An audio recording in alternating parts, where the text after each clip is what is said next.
नमस्कार, मी VK digital Marathi कॉर्नरमध्ये आपल्या सर्वांचं स्वागत आहे। तर हा आजचा व्हिडिओ मुख्यमंत्री माझी लाडकी बहीण योजनेसंदर्भात खूप महत्त्वपूर्ण असा व्हिडिओ आहे। तर आता सर्व लाडक्या बहिणींना KYC करणं बंधनकारक आहे। ही KYC कशी करायची आहे ते आपण पाहणार आहोत आणि ही KYC करण्यासाठी लाडक्या बहिणींना कुठेही बाहेर जाण्याची गरज नाही आहे। तुम्ही तुमच्या घरीच मोबाईलवर लॅपटॉपवर करू शकता।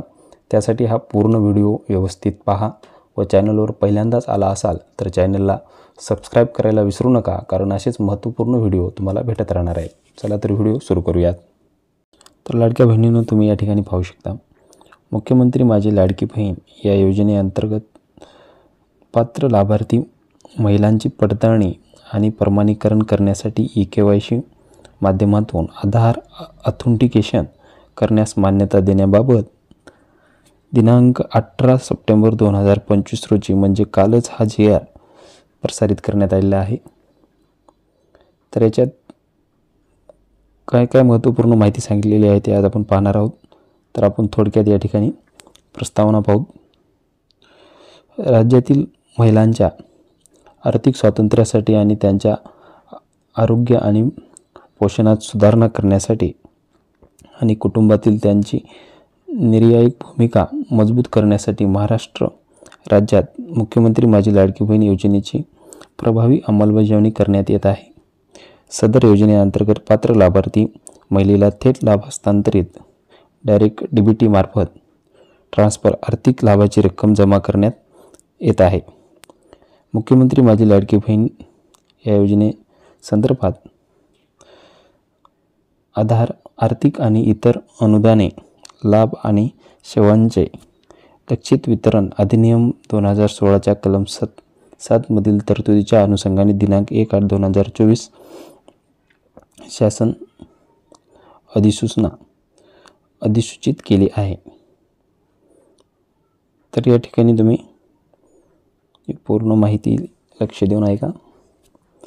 तर माननीय मंत्रिमंडळाने घेतलेल्या निर्णयानुसार दरवर्षी, तर या ठिकाणी तुम्ही पाहू शकता, दरवर्षी सांगितलेले दरवर्षी जून महिन्यात या योजनेतील लाभार्थ्यांचे KYC करावयाचे आहे। दरवर्षी तुम्हाला लाडक्या बहिणीची जी KYC करावं लागणार आहे। महिला व बाल विकास विभागाची KUA म्हणून UIDAने नियुक्ती केली आहे। यामुळे महिला व बाल विकास विभागाकडून सदर योजनेअंतर्गत पात्र लाभार्थी महिलांची पडताळणी आणि प्रमाणीकरण करण्यासाठी KYC माध्यमातून आधार ऑथेंटिकेशन करण्यात येत आहे। त्या अनुषंगाने मुख्यमंत्री माझी लाडकी बहीण योजनेच्या वेब पोर्टलवर KYCची सुविधा उपलब्ध करून देऊन सदर योजनेअंतर्गत पात्र लाभार्थी महिलांची पडताळणी आणि प्रमाणीकरण करण्यासाठी KYC माध्यमातून आधार ऑथेंटिकेशन करण्याची बाब शासन विचाराधीन होते। तर या ठिकाणी आता शासन परिपत्रक काय आहे ते आपण पाहणार आहोत। मुख्यमंत्री माझी लाडकी बहीण या योजनेअंतर्गत पात्र लाभार्थी महिलांची पडताळणी आणि प्रमाणीकरण करण्यासाठी KYC माध्यमातून आधार व्हेरिफिकेशन किंवा ऑथेंटिकेशन करण्यास शासन मान्यता देण्यात येत आहे।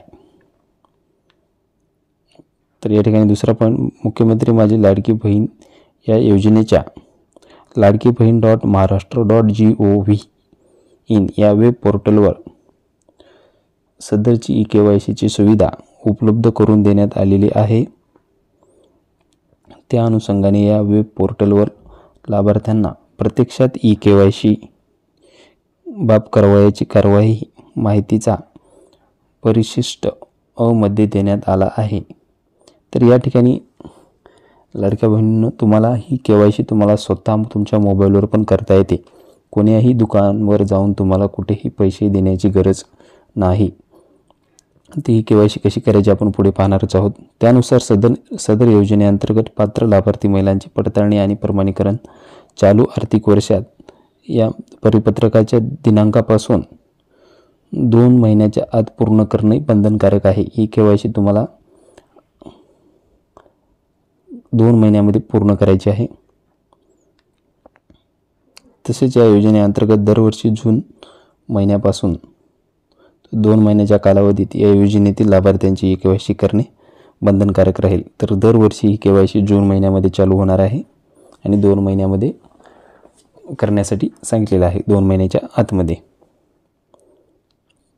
तर या ठिकाणी आता आपण KYC कशी करायची ती पूर्ण माहिती या ठिकाणी पाहणार आहोत। तर या ठिकाणी मुख्यमंत्री माझी लाडकी बहीण या योजनेच्या लाभार्थ्यांना प्रत्यक्षात KYC बाबत करावयाच्या कार्यवाहीबाबतच्या माहितीचा तर या ठिकाणी पूर्ण चार्ट दिलेला आहे बघा। आता तुम्हाला या वेबसाईटवर जायचं आहे, ladkibhin.maharashtra.gov.in या वेबसाईटला भेट द्या। ही मी तुम्हाला लिंक डायरेक्ट खाली डिस्क्रिप्शनमध्ये दिलेली आहे। मुख्य पृष्ठावरील KYC बॅनरवर क्लिक करायचं आहे। नंतर KYC फॉर्म उघडेल। लाभार्थ्यांनी आधार क्रमांक व पडताळणी संकेतांक कोड कॅप्चा नमूद करावा। तसेच आधार प्रमाणीकरणासाठी समिती दर्शवून सेंड OTP बटनावर क्लिक करायचं आहे। क्लिक केल्यानंतर आपले KYC याआधीच पूर्ण झाले आहे किंवा नाही हे तपासले जाईल। तर झाले असेल तर KYC आधीच पूर्ण झाले आहे असा संदेश प्राप्त होईल। जर नसेल झाली असेल तर आधार क्रमांक लाभार्थ्यांच्या मंजूर यादीत आहे की नाही तपासला जाईल।